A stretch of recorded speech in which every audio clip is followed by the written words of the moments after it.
Hi, my name is Yasmin Tarehi, and this is Gateways to Awakening, where we host one-on-one conversations with leading experts in wellness and spirituality. Today's episode is with the Institute of Noetic Sciences, IONS, where we'll learn about health and healing, energy medicine, and finding your noetic signature. Helané Wahbeh is the Director of Research at the Institute of Noetic Sciences and an adjunct assistant professor in the Department of Neurology at Oregon Health and Science University. Dr. Wahbeh is clinically trained as a naturopathic physician and research trained with a Master of Clinical Research and 2 post-doctoral research fellowships. She's published on and spoken internationally about her studies on contemporary and alternative medicine, mind-body medicine, stress, and post-traumatic stress disorder and their relationships to physiology, health, and healing. Her current research interests include healing stress and trauma, examining mechanisms of mind-body medicine, and rigorously studying extended human capacities. Dr. Wahbeh's extensive meditation training includes the mindfulness-based stress reduction teacher training by John Kabat-Zinn, a 4-year meditation teacher training with Core Light, and a 19-year regular meditation practice. Okay, well, thanks for joining us today, Helané. I'm super excited to have you on the show. It's such a pleasure to be here with you today. I'm excited to share about the work. Yeah, me too. So I have heard a lot about the Institute of Noetic Sciences. I think for a lot of people who are listening, this might be their first time hearing about this institute. So can you tell us what exactly is the Institute of Noetic Sciences? Who founded it? What does the institute focus on? Yes, the Institute of Noetic Sciences, the acronym is actually IONS, so we call it IONS, which is a nice short name, has a really fascinating history.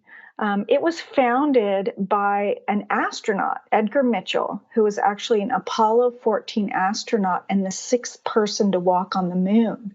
So he went to the moon, he did his job on the moon, and then he was coming home in his capsule. And the capsule was spinning around. And as it was spinning, he was seeing the earth, the sun and the moon, the earth, the sun and the moon. And he had this incredible transcendent oneness experience where he felt completely connected and one with everything around him, including the earth, the stars, the sun, and the capsule. So this is an astronaut who's an engineer. So this is a very foreign, unique experience for him. He got back to earth and was like, what was that? I need to know what that was and how we can experiencing it, how to study it, how to use science to be able to figure out what was going on. So that was in 1973. So he founded the Institute of Noetic Sciences, and for the last now almost 50 years, been doing work on consciousness and this sense of interconnectedness and what it means and how we can use that to support ourselves in our lives. Wow. And what does the Institute focus on? I know there's a number of different tracks. Could you talk about some of the different tracks that you guys have? Yes. So IONS is focused on a strategic plan of 5 pillars. So the first pillar is championed by the science team, of which I'm the director, and it's called the IONS Discovery Lab. And we use this online survey to be able to see how transformative practices like meditation or yoga or any type of transformative practices supports people in increasing their interconnectedness, their psi or extended human capacities, and well-being. The second pillar, of which we're also the science team's the champion of, is called IONS X. So that's an application-driven research program that's focused on showing real-world examples of how our consciousness affects the physical world. And I'll share more about that in a little bit. Pillar 3 is about how do we bring these understandings into our daily awareness? How do we bring the noetic, this inner knowing, into our daily life to support us in a practical way? Pillar 4 is about getting the word out and shifting the conversation so that this is more present in our society, culture. And Pillar 5 is about creating a strong foundation to support this work into the future. So that is kind of a broad overview of the work that IONS is doing in the world today. We have a physical campus in Northern California, and yet it's a global institute. We have outreach and research studies that we do around the world through online platforms. Wow, really interesting. And I think a lot of people who are maybe perhaps just entirely scientifically minded and interested kind of only in linear and logical thought have had a really difficult time understanding the world of consciousness. So I think that the work that you guys are doing is really profound and really important. Are some of your studies on your website, or does the public have access to some of these studies, or is it just largely used for just different organizations? So we have a website, www.noetic.org, and there's an area on there called Publications where you can see all of our peer-reviewed publications, and that's what's kind of the gold standard in the academic community. So we do our, standard rigorous scientific method and studies to answer our research questions and publish those in peer-reviewed journals. So that's for the scientist, academic-minded people who are interested in the details of our methods. We also have newsletters and blogs and summaries that you can see that are more layperson focused, so that anybody can be able to understand the work that we're doing and the implications of the results that we're finding.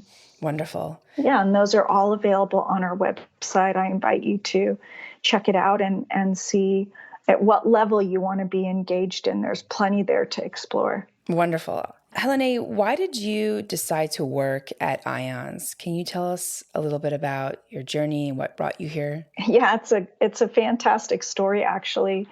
So I, as you heard in my bio, I was a naturopathic physician. So I was clinically trained, working with patients in my private practice, very focused on mind-body medicine and supporting people to be on their path of optimal health.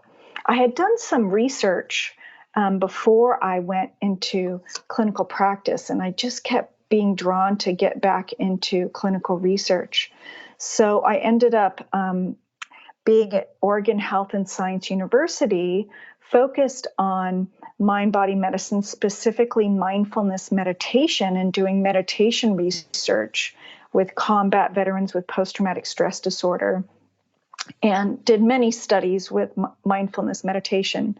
I learned from a friend about the Institute of Noetic Sciences doing an expert meditation researcher gathering, because they were noticing that the meditation field in the West, the research field, was very focused, narrowly focused on specific research questions like how can clinical meditation programs improve our health, or what are the physical changes in our bodies when we have a meditation training.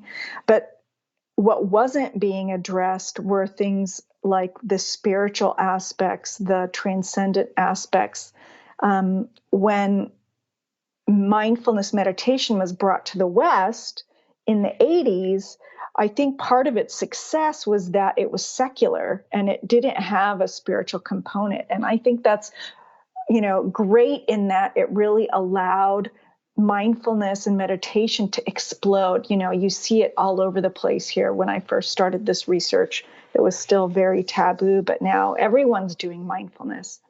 So, the separation from the spiritual origins of the meditation really made it popular, but there was so much missing in the types of research questions that we were asking. Anyway, I ended up going to this focus group with these meditation researchers. It was called the Future of Meditation Project. We did a very large survey of meditators and a number of different presentations. And the culmination of that work was a very large paper with, about 30 different authors, high-ranking scientists in their field saying, hey, there's a lot more to meditation research that we need to pay attention to. And that was published in a very high-impact journal.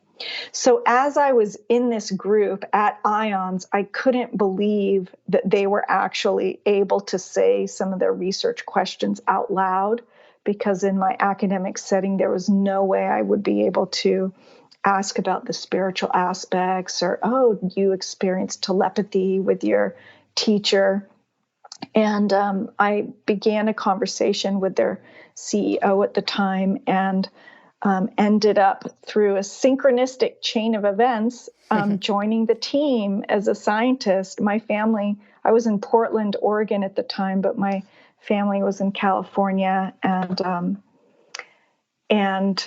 I think it took about a year, but I ended up joining their staff and then becoming scientist and then eventually director. And I'm so grateful to be where I am now. It is the first time in my life that my personal kind of experiences and beliefs can actually line up with my professional world, and that I'm not afraid to ask the research questions that are really deep and important to me.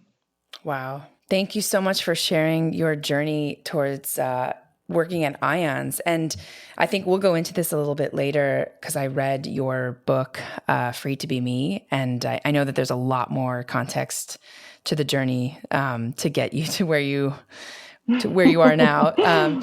So right. Yeah, thank you. And I love that you feel that what you do professionally is in alignment with where you are personally. I think that for a lot of people, we're sort of taught to dissect our life or create this duality and live a life, with our family and friends, and then live a very separate life at work. And I think that's even, at least in my case, it's felt even more true as a woman, yes. in a very kind of male-dominated industries that I've worked in. So I love that these two things are aligned for you. Absolutely. I'm so grateful. Not many people can say that. Yeah. Powerful. Helané, IONS has done a lot of research on consciousness and how it affects the physical world, like you mentioned. Can you share with us about consciousness and how it applies to health and healing? Yes, absolutely. I alluded to this in terms of the types of research questions we can ask. Our dominant paradigm right now is called materialism. And what that means is that everything arises or comes from the physical, that only the physical is what matters, if you will. And that our consciousness is a construct of our physical brain. And so when you think about that model, there's no way that my intention or my well wishes or anything about my consciousness could influence the physical world.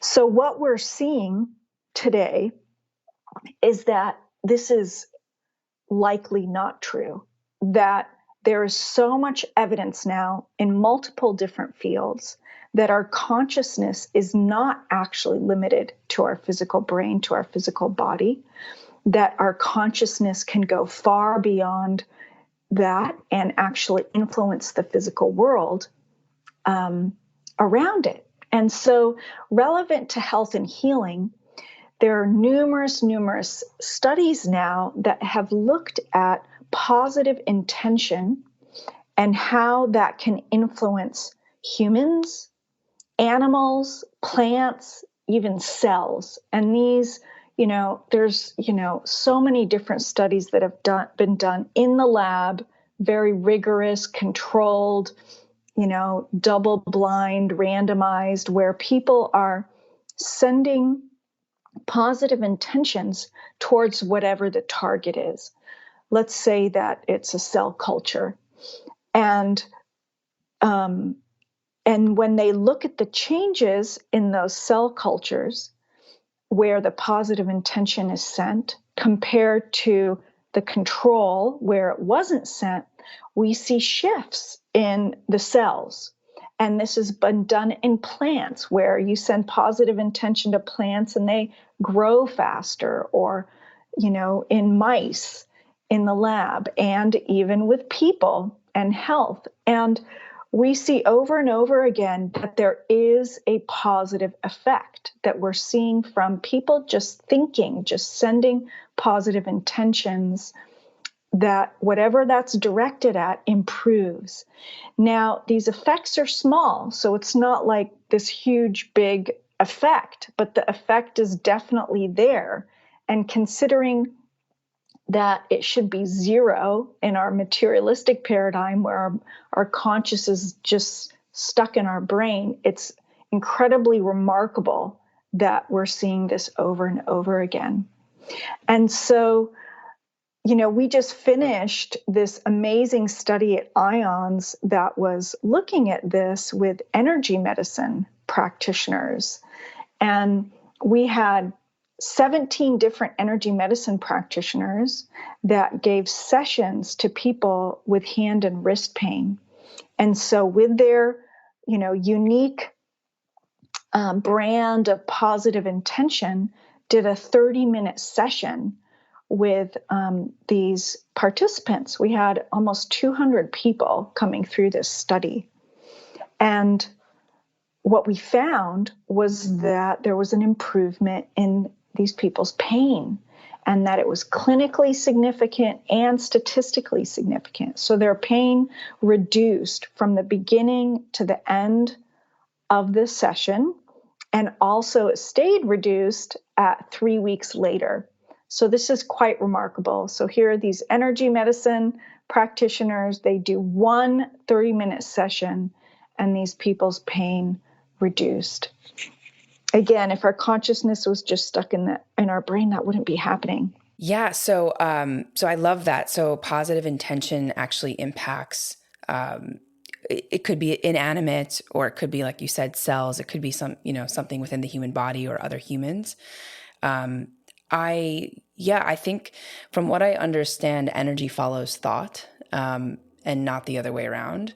I'm curious about how long you need to have the positive intention to make an impact. And if you, let's say, have negative thoughts and positive thoughts, do your negative thoughts cancel out your positive ones? Like, how long do you have to hold the positive intention? If you have that data, that would be something interesting, because I think for a lot of people, I think that we, or at least most Western culture, our thoughts are usually around fear and insecurity and worst case scenarios. And it's sort of like a subconscious program. And so even if, let's say, we set the intention for a positive outcome or positive intent, at the beginning of the day, our program might just continue running, which is, mostly negative. So yeah, I'm curious if you have any information on that. That's a great question. As far as I know, there's been no formal study looking at the amount of time that we need to spend with intention to create a change. In, this large study I just shared with you, it was only a 30-minute session, which is quite remarkable to me that we saw a difference. There have been other energy medicine studies where they have multiple sessions over a number of weeks. So the simple answer is we really don't know how long, like if it's dose dependent, if you will, and subject to kind of this force-like nature where it's amount of time or amount of distance.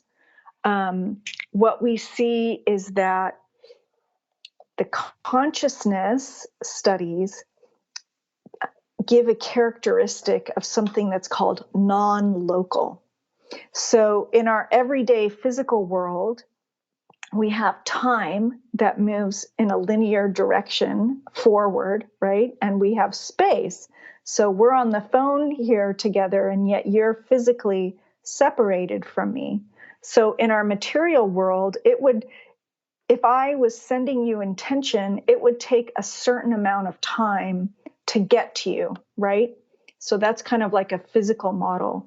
But over and over again, we're seeing studies where that's not true. There's a really amazing series of studies called the Distant Mental Intentional Living Systems, DMILS. And so what they did is they took pairs of people. One person, they were both hooked up to devices that collected brain waves and heart waves and, what was happening in the skin, breathing, etc. One person was the sender, and they sat in a room that was separate from the receiver. And so the sender, every time they'd see the person's picture show up on a TV screen, they would send them positive intentions. And then when the person's face would go away, they would stop sending. So you basically have this data where you can compare the sending body signals to the non-sending body signals of both the sender and the receiver. And so what they found was that when the sending happened, there were changes in the receiver, and that those changes happened instantaneously.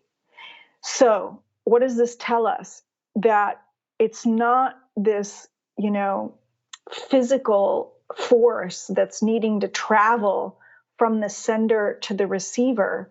I am intending, and instantaneously there is a change in your body, and that it's across distance.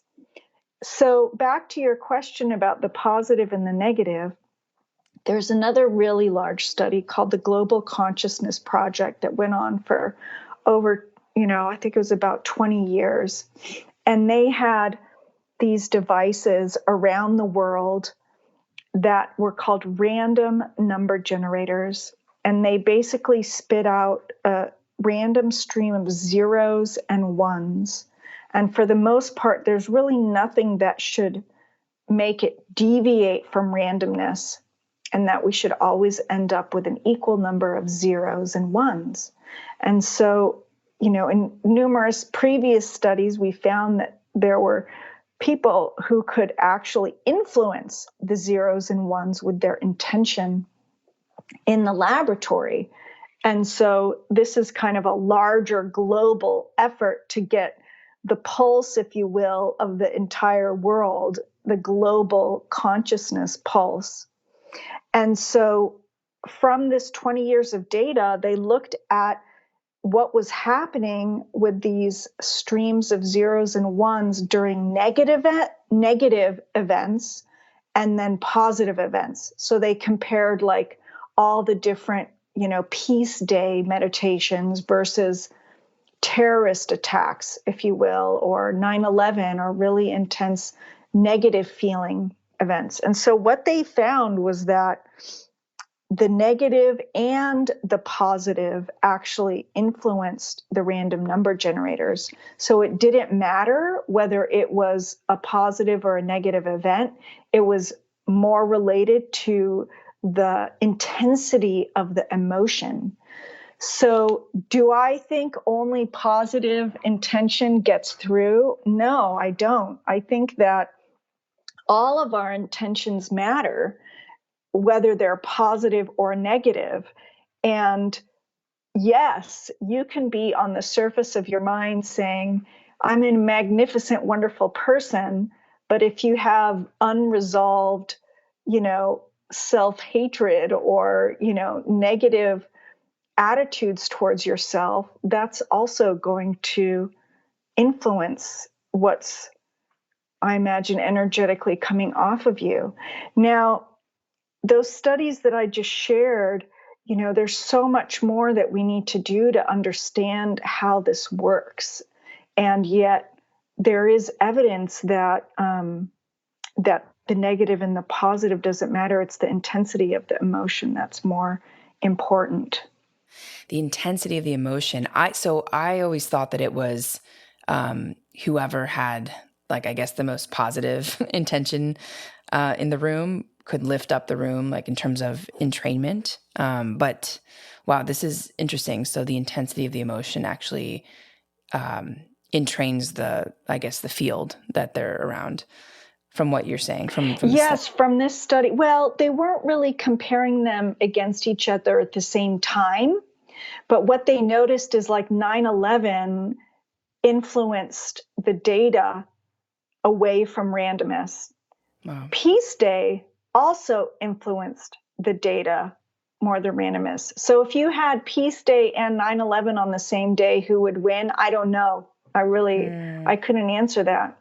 And, there's also the studies with heart math that look at heart coherence to show how that, transfers from one person to another when you talk about a field and how that can ripple out.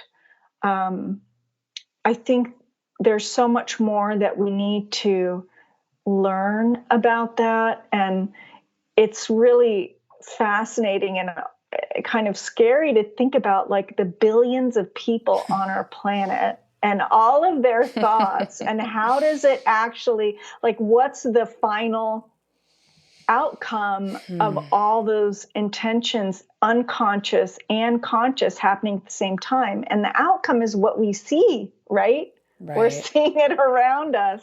Right. And so can we shift that with an increase of positive intention that's deeply authentic and aligned with who we are? Wow. I don't know the answer to that, but I'm hoping that we will discover it as we move through this continued path. Wow. And I imagine that this year with COVID and quarantine, that there's been a lot of projection and collective fear that's probably influenced our world, in different ways, obviously, and will continue to do so. So, wow, super fascinating. I have more questions than answers, and I'm very excited about these studies. Because I think absolutely. I think it just changes the worldview of, like, like, it's almost like if you're a defeatist, or if you just live your life reactively, like, okay, this is happening, I'm just going to react to it, rather than taking a proactive stance and creating the future that I want and creating the reality that I want with my intentions and with my thoughts, which I think a lot of people really feel powerless, or are just stuck in a program that isn't working for them and are out of alignment. And I think for people that have gone through this kind of transcendence or dark night of the soul and have been able to sort of create a very new future. I mean, I jokingly say I took a 10-year course correction on my life. I spent, 10 years in New York, working in an industry and on a path that really wasn't meant for me, and then came to California and sort of started to find much more alignment. And I think a lot of my future I create, I've essentially started to create my future in the present moment, with my intention and with my thought, because I've now realized how powerful that is. And it takes a while to change. It just definitely doesn't happen overnight, for sure. And I'm still a journey. Absolutely. What you said just brought something up for me that I think is really important for our listeners to know. So what I was just sharing was kind of global, big picture of our consciousness influencing the outside world, if you will. What we have very, very clear evidence of is that our intention, our emotions, our personal attitudes definitely influence our physical bodies and our health. And so my intention and the way that I perceive my world influences my nervous system and influences whether I'm in a fight or flight stressful response versus a relaxed, calm response. So I can be, before COVID, driving in my car and hit a traffic, jam and, maybe I'm late for a meeting. So my thought process, my judgments about that situation completely determines how my body reacts. So I can be relaxed, I can start deep breathing, I can think about gratitude and all the things I'm thankful for in my life. I can think about my family, my children, how thankful I am for everything, and be in a very beautiful, relaxed, parasympathetic state where my immune system's working great, everything's functioning well in my body, okay? Same exact external scenario, I can completely flip out because I'm going to be late for my meeting and what's going to happen, and feel angry and powerless and out of control because I can't move forward. And that's going to trigger my nervous system to go into fight or flight. And it's going to create this cascade in my immune system. My digestive system shuts down. It creates this whole physiological response that creates illness. And so, taking it to a very individual, personal level, our intention and the way that we perceive matters. And what's so empowering is that I have complete control over that. I don't have control over the traffic jam. I don't have control over other people's actions around me for the most part, but I do have control over how I think about my world, and that influences so much within ourselves and can dramatically affect our health and wellness. Wow. Yeah. Beautiful. I love the traffic example. I think for for a lot of people, I think it's sitting and waiting, or whenever there's something unexpected that happens, I think a lot of people just end up checking out, or going into a fear-based reality, and it just makes the situation worse, not better. Yeah. And it's funny, I've actually tested this theory out when I've gone to like the supermarket and there's an extra long line, or things aren't working out for me. I just, all of a sudden, I see myself sliding into this like negative spiral of judgment. And then all of a sudden I'm like, wait, let me see if I can go in the other direction and just sit and meditate. Like, when do we have moments in our lives to even just be with ourselves and go into our heart? And so I switch it and I go into that direction. And I swear to you, like every time the line somehow disappears, whatever's been stuck, there's just more movement. And so like my experience of time actually shifts when I move away from a fear-based reality to a, I guess, love-based reality. So absolutely. Yes, interesting. That's beautiful. Yeah. And so much of our fear comes from feeling out of control or powerless about something. And so if we can feel empowered we do have control over our mind.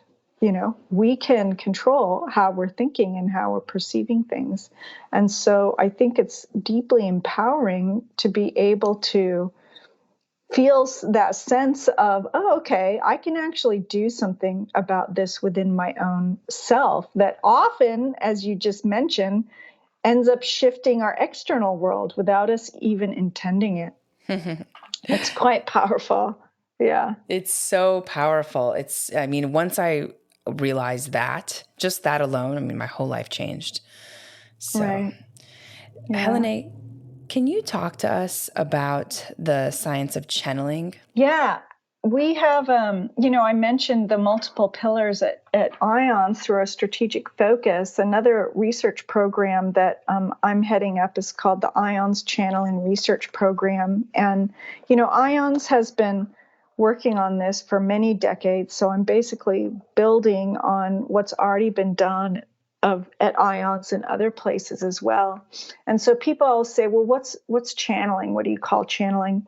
Depending on who you talk to, you might get different definitions. But the way that we're describing it is a very general, broad definition.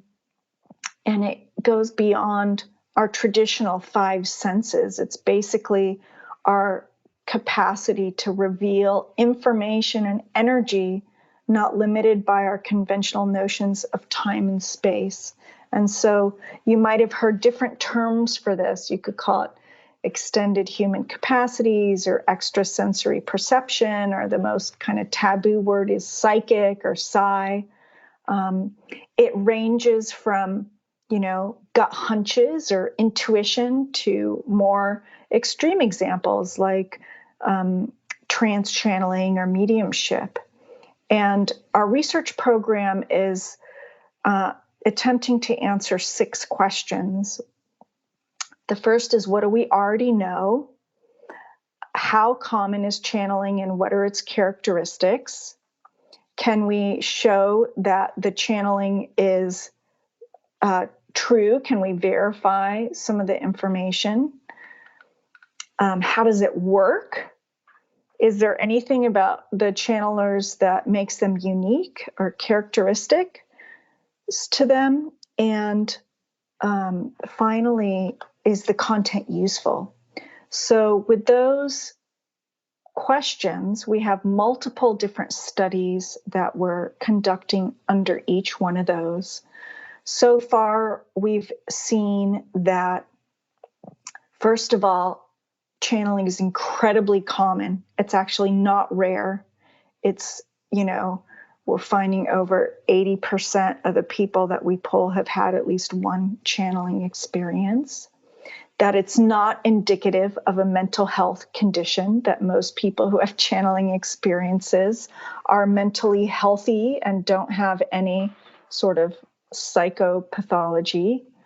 And that it really does, this experience of channeling exists on a spectrum, and that each person's experience is unique to them. And that's, kind of getting into the noetic signature, which is in the title. What we're proposing is that everyone is just this innate capacity, has the capacity to channel, and that the way it shows up for them in their lives is unique to them, that they have their own unique noetic signature. It's like this fingerprint in terms of how it shows up. Do you feel things in your body? Do you see things? Do you hear things? Are you intuitive? Do you, do trance channeling? That it's very, very unique to you, and that unique signature is beautiful in its uniqueness, and that there's such incredible diversity with everyone's different abilities that we can really celebrate and nurture. So that's a little bit about the channeling program. I'm actually working on a book right now with New Harbinger about the science of channeling, and that's going to come out in September of 2021. It is for the general public, so it's very accessible, and I'm going through what we, all the different studies we and others have done, and how to help people nurture their own noetic signature, their own channeling capacities to help them in their lives. Do you have any interesting stories of, I guess, healing from channeling, from people who have channeled? There are so many stories. I'll just pick a few. Generally speaking, mediumship is quite profound for many people in terms of helping them process their grief. So for the listeners who don't know, mediums believe that they are connecting with deceased humans, and a person who's had a loved one pass might go to a medium to see if they could actually connect with their loved one on the other side. And, I could talk for a very long time about whether they really are talking to the deceased loved one or not, or if it's, what's going on there, and if it's true or not, or if our consciousness does survive our physical death. But I'm not going to get into that now. Let's just, for the moment, just set that aside about whether they really are talking to the deceased person or not. That doesn't matter, because in the mediumship session, there is a very therapeutic and healing process in that interaction with the medium and the receiver feeling like they are connecting with their loved one and hearing information that no one could possibly know, and just feeling the sense that they're okay and that they're going to be okay. So that healing of that grief and feeling like they can actually move on. I don't think it takes away the grief, but it certainly supports people in being able to kind of move forward in their grief process and move on in their lives. So that's one simple example. And there have been a number of studies actually looking at that and people's transformational processes through the mediumship work. And then there's numerous studies, like I mentioned with the energy medicine study and, just healing, tumors disappearing, miraculous shifts from health, people going back to their doctors and they're like, I don't understand what's going on here. The IONS did a whole study on spontaneous remission cases and cancers that just disappear and there's no explanation from them beyond some sort of channeling thing going on. Wow. So I could go on and on about that, but I'll just stop there. There's no end to examples. Amazing. Yeah, amazing. You talk about the noetic signature. How can we, I guess, the audience, learn about their own noetic signature?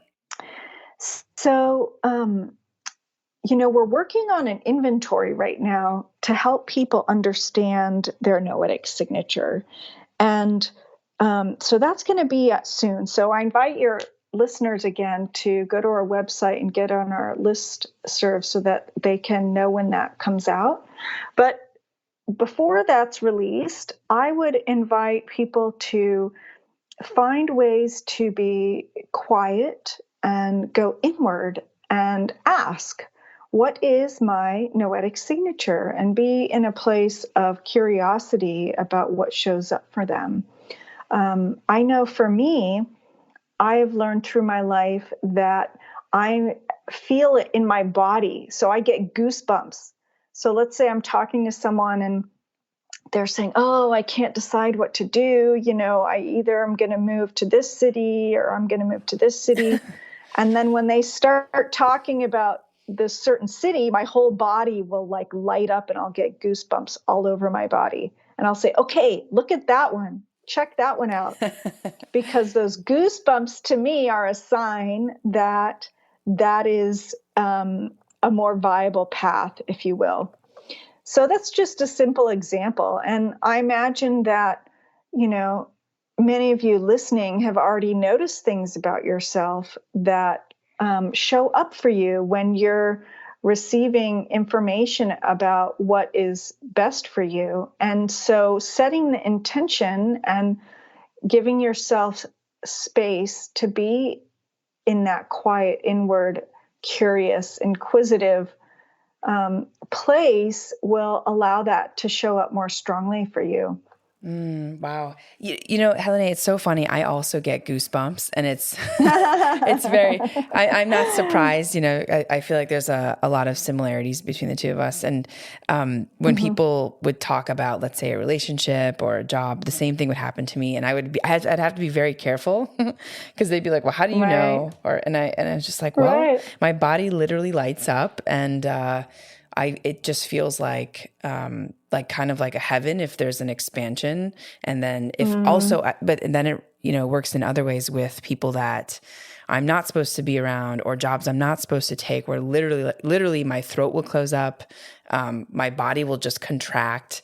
And it's funny because my friends know this about me now, where if I walk into a room and I actually just feel like, this is not a good space, I will actually just walk out and leave immediately. Yeah. So yeah, but it took a lot of time. I think that I had a lot of, over 10 years of making the wrong decisions and just trying to use my mind, my analytical mind to make a decision. Because I think in culture, at least when I was growing up, we were taught not to trust our emotions. Like our emotions were dangerous. Our inner knowing was dangerous because it was illogical. And, oftentimes like the gut knowing, I think is something that has become more popular, but there's, like you said, there's so many different types of senses that are just beyond the physical. And I think when people always ask me like, how do you know? And I'm like, I don't know how I know, but I know, and it's, and it's always been my guiding post. And I think now, I don't have to spend as much time with people, places, or things that don't get me, that are not in alignment with my highest life path purpose. So, but it's a journey. So beautiful. Yes, you're not alone. One of the most common, ways that this shows up for people that we found in our surveys was exactly what you just said. I just know, and they just know. And there's it's what's called ineffable. You can't describe the knowingness. It's just a visceral knowingness. And then other people will say, I just feel it. I just feel that it's true. And that's it. They just feel that it's true. And so I think that's why it's challenging in our kind of materialistic culture to let it be okay and to try to explain all this stuff, because it doesn't fit within our current models. So the more that we're kind of expanding beyond this materialistic paradigm, I think the more that we'll be able to have more real conversations about this. And your example is so beautiful because the results allow you to trust more deeply the guidance that you're getting from yourself, right? Because it's like, oh, if I actually listen to the goosebumps, then things work out better for me. And when I don't listen to them, then I get into trouble, right? So and I've completely experienced that myself too. So I would invite people to just set that intention. It's like, okay, let me be more willing to listen and to follow through, and then notice what my life looks like and how things are when I follow that internal guidance about the next steps for me. And you can practice that even with small decisions, should I eat this thing or this thing, or should I, it doesn't have to be major life decisions that you can play and practice with this internal guidance. Yeah, 100%. And one other thing I've observed is the knowing is not like a brick that hits you on the head. It's just like there's a subtleness to it, which I think a lot of people are confused about, right? Because it's, it's a gentle nudge. It's like, maybe you should try this. It's not like you should go this way, right? It's not the construct that we live in, the way that we get information, which oftentimes feels very aggressive in our face. So we're just used to that, type of information. And so the gentle nudging oftentimes doesn't really feel correct, but that's what I've experienced. Yeah. And, you can set an intention for that to be louder. But what you just described is really fascinating, because it kind of leads to this concept of yin and yang, or like masculine and feminine energies. So often, this inner guidance has a yin quality. It is gentle. It is potentiality. It is receptive. We have to be kind of in this receptive state, and the way it shows up is in a very yin, archetypically feminine way. And that's not to say female or women only. It's both, all genders have masculine and feminine qualities. And so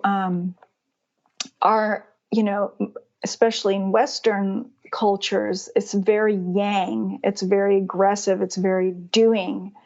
And so that doesn't necessarily support us to be in this receptive state to receive. So when you say it's not really like strong and in your face, I think you're right, because the state that we need to be in to receive that inner guidance, to channel, is a more yin receptive state. And that state is not nurtured for the most part, at least in the culture or society I'm living in.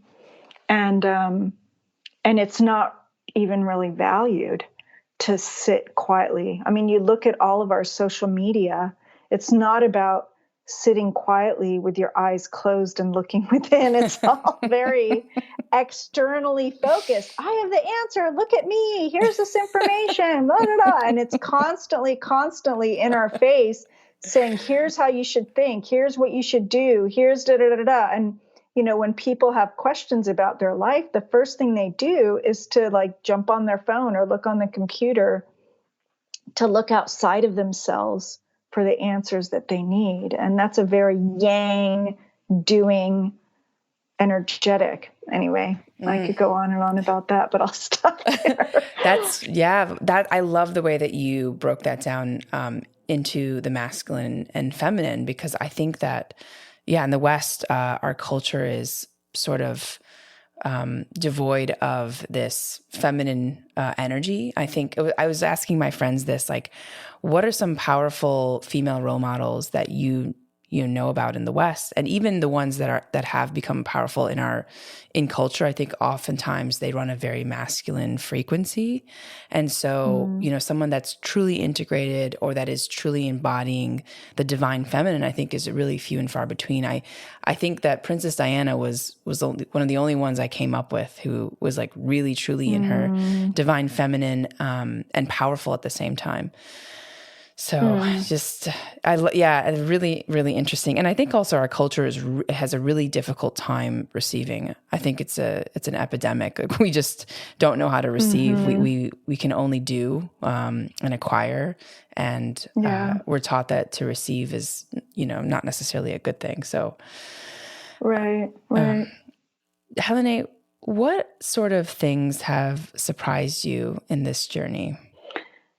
That's a great question. I think what surprised me was how many people have actually had these experiences. I mean, I had my own channeling experiences growing up, and it was part of my family, but it was really something that I kept in hiding. And when I entered academia, it was like so completely taboo to talk about any of this stuff. And so I spent most of my life having my personal channeling experiences in the closet, hidden. And I wouldn't share about it with anyone except for, my family members who I knew understood about it. And so when I started at IONS and started talking about this openly, I was completely blown away by how many people were coming out of the woodwork. I would do presentations and I'd have a line afterwards of people, wanting to ask questions. And almost always there would be so many people who'd say, and they'd come in real close and they'd whisper, I had this thing happen to me and it was so amazing. And I've never told anybody about it and I can't tell anyone. And thank you so much for doing the work that you do. And that would happen over and over again, in person, through emails, people coming out of the woodwork, talking about these really incredible, transformative channeling experiences that they'd never tell anybody about for fear that they would be judged or be considered crazy. Wow. And so if you have had some sort of channeling experience, please know you are so not alone.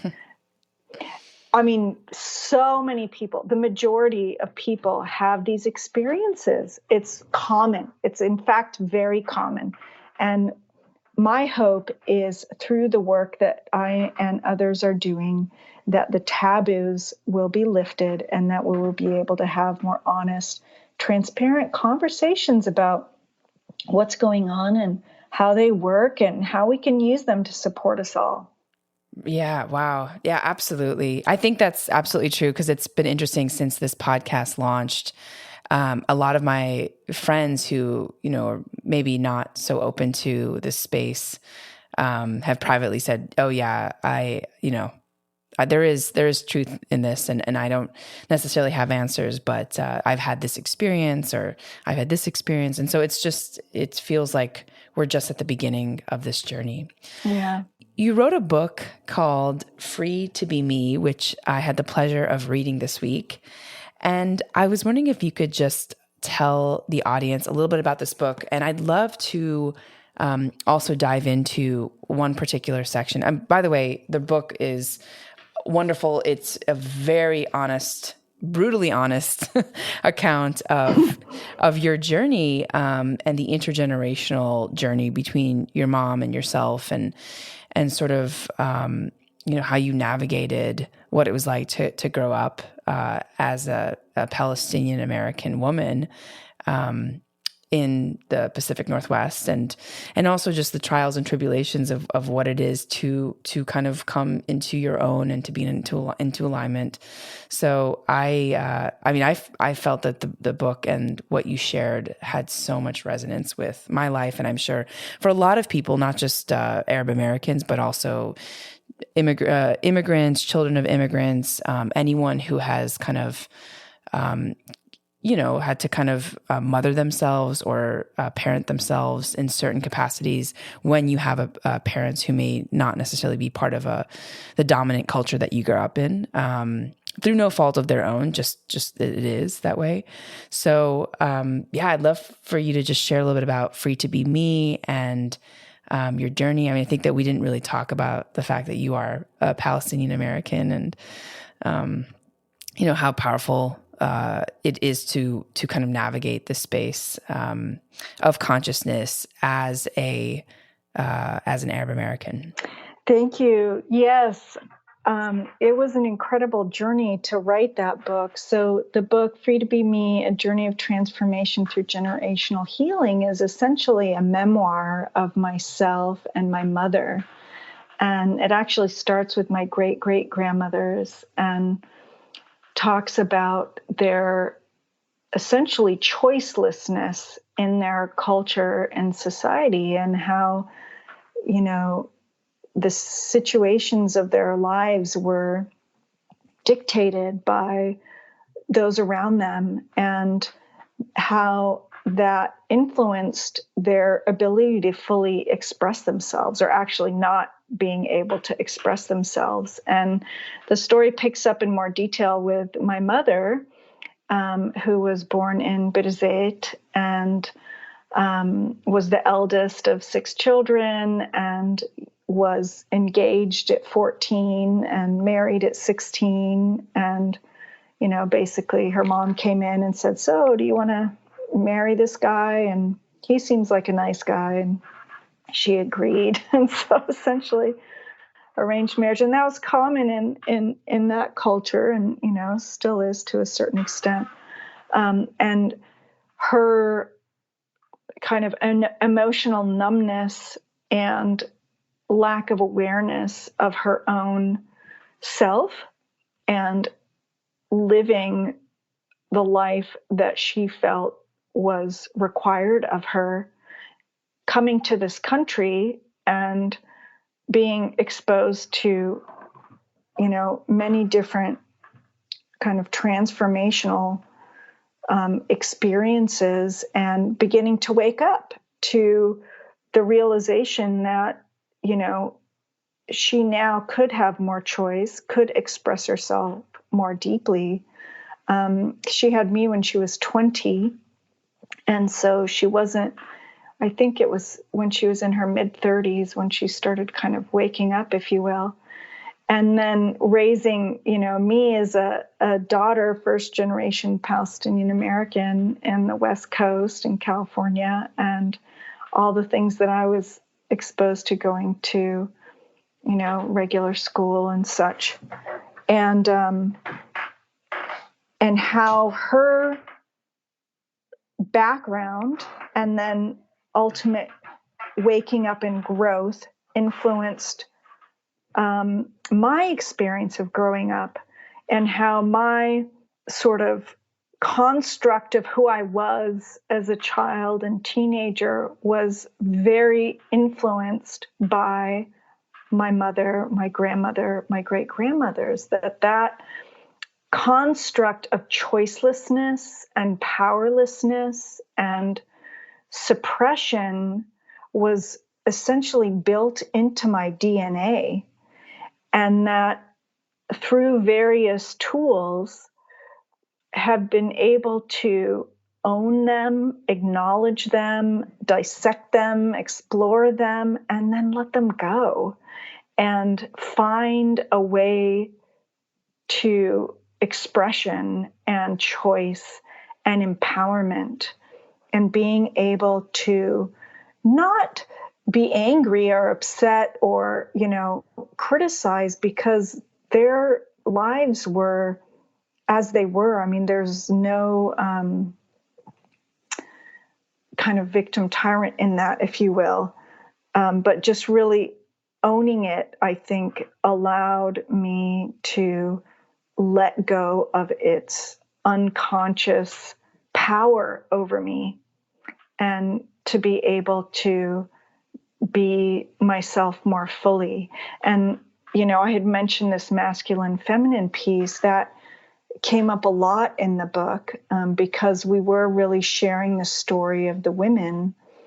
And I think what's so profound about the way the book ends is we bring it back to this masculine and feminine within each of us. Because if you think about choiceless, disempowered women raising women and men, both the women and the men are disempowered because they are not able to fully own all of themselves. They can't honor the feminine within them because it is not being fully expressed. And so the more balanced, empowered women you have, the more they are able to raise more balanced, empowered men and women.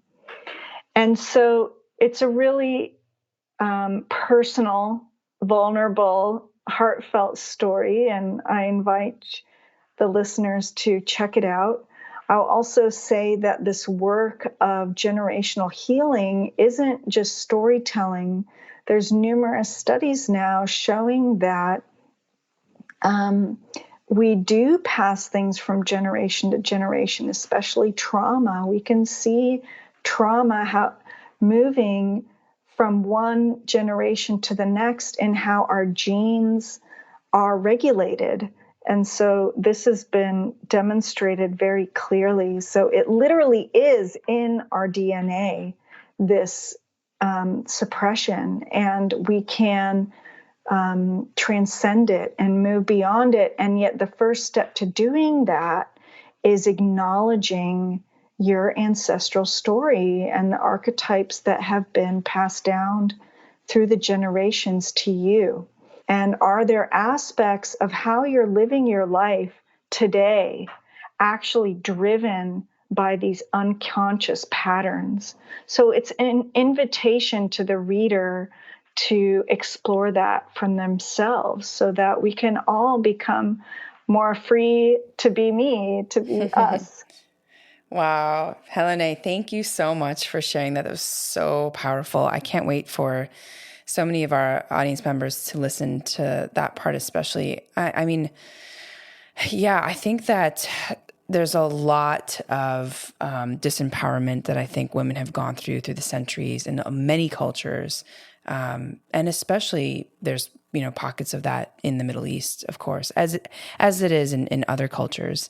I wanted to read a part in your book. I hope it doesn't embarrass you, but I think it's an important section for us to quickly discuss, because I think one thing about being a woman, which I think this is a universal theme, is that it doesn't feel, at least, like there's a real rite of passage for women in our culture.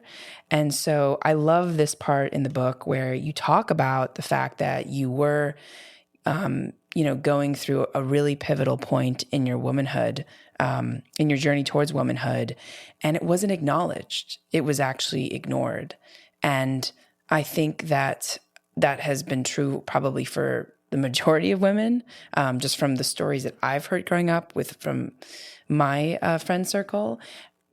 This idea that, my daughter is becoming a woman and I don't know how to deal with that, so I'm going to check out. And I just think reading this would be really helpful, just so that we can all kind of share this common thread and this common theme, and how we can shift and change the narrative for the next generation of women and really celebrate our womanhood. I think, similar to you, I didn't trust, because I felt like being a woman was not, a powerful place. I sort of rejected, the docile feminine aspects of womanhood for a long time. And it took me a while to also integrate that back in, because I realized, wow, I really actually do love the divine feminine within me. I didn't trust it, and I didn't feel like it served me in the corporate world for a long time. So I think there is a reckoning that is taking place. So I'm going to read this section really quick. So you said, I can see that I was growing into a woman, but was not being honored for my development. My mother and father were not emotionally present within themselves. Thus, they could not be emotionally present with me. My blossoming triggered them, and they did not know how to cope with me. There was no container to hold my budding womanhood and femininity. I did not receive all the things that I would now want for my own daughter. There was no ritual for my moon cycle. There was no acknowledgement from the family that I was a woman now and what that meant. There was no guidance or support. There was no affection or appreciation of my changes. And I think, you go on to say that because there was no acknowledgement, I think that, that led you into many, or at least some years of looking for that acknowledgement outside yourself in other places, maybe that were not as welcoming.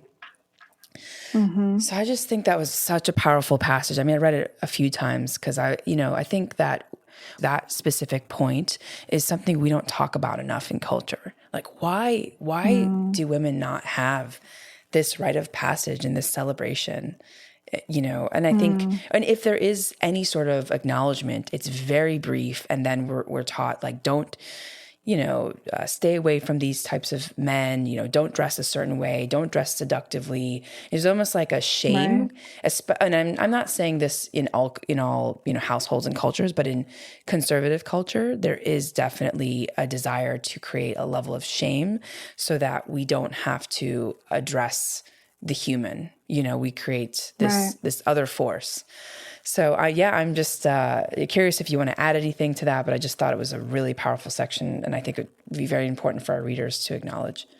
Yes, thank you. I appreciate you reading that and sharing about that. It is quite a profound topic and concept. It's almost like, once a young girl begins her moon cycle, it's then dangerous and fearful because, oh no, now she can get pregnant. And like, there's actually like a negative connotation with it in many, cultures and families. And like you said, this is very broad generalizations, obviously not all families. I'm sure some families and cultures do definitely honor this transition, but the one I grew up in didn't, and I know many others don't either. And I think it is also connected with just the dishonoring of the feminine in general over the last, many thousands of years, that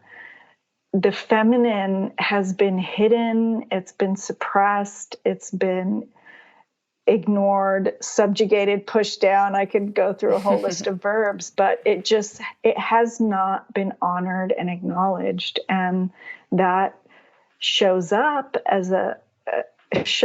in this way, that young girls moving towards womanhood are not hidden. They're now a liability.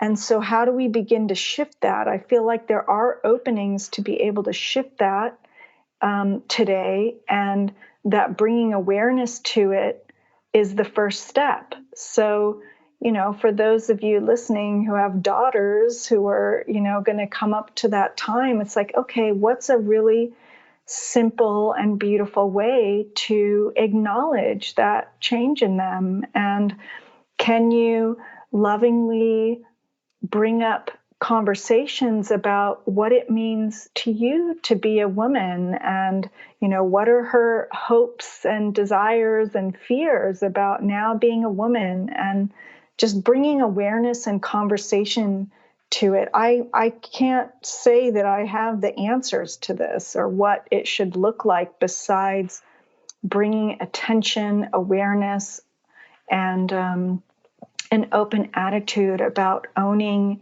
acknowledging, and honoring this time. And I guess I also feel like I don't want to isolate this to women and girls, because it also influences the men and boys. Because if we're not honoring this shift and change in the women, then their feminine parts within themselves are also not honored. And it reinforces the men to have to always be yang and masculine and men, right? And so I don't want the listener to think that it's this isolated gender issue, because I don't believe that it is. I'm blessed to have an amazing husband who can be a model for me of a balanced man. And also my brother has gone through a huge personal growth, is a really beautiful, balanced dad. And I see him raising his teenage daughter now, and it just brings me to tears sometimes, because he's so loving and honoring of her, going through her rebellious teenage phase and all this stuff. And it's beautiful, but it's like his presence is holding space for her to just be who she is, as she is, without needing to shove it down or suppress it or change it, or it's just really beautiful. So I don't have all the right answers around this, except to bring awareness to it and to invite all of us to honor all parts of ourselves, to honor all parts of it with love and with kindness, and do the best that we can to find ways to bring celebration to the fullness of who we are. Thank you so much, Helané. That was really beautiful. And I think, this integrated masculine, feminine is just really empowering for both genders. And I don't think any of us have like the answer. I think we're still going through it. But I think that, just like you said, bringing awareness to your daughters, to your nieces, to your loved ones, I think is the starting point, right? And that and like we're all paying a price for not having those conversations, right? Like men and women, the culture is paying a price for that. So yes, absolutely. Helané, thank you so much. This is a really great point to end on. For people that want to learn more about you or learn more about ions, where can they find you? So the best way to connect is through our website, www.noetic.org. We have a listserv. You can become a member, and we're always putting out information about our next study, our next book. So all of these things I've shared with you today will be announced through that venue. Amazing. Wonderful. And we'll add the links all to the show notes as well. Beautiful. Helané, thank you so much for your time. This was just such a great conversation. I think there are so many layers in our talk, and I really can't thank you enough for your time. So thank you for being with us. You're so welcome, Yasmin. It's been a pleasure. For our audience, thanks for joining and for listening. In this episode, we learned about the Institute of Noetic Sciences, known as IONS, health and healing, energy medicine, and finding your noetic signature. You can tune in to Gateways to Awakening, where we host one-on-one conversations with leading experts in wellness and spirituality. Thanks again.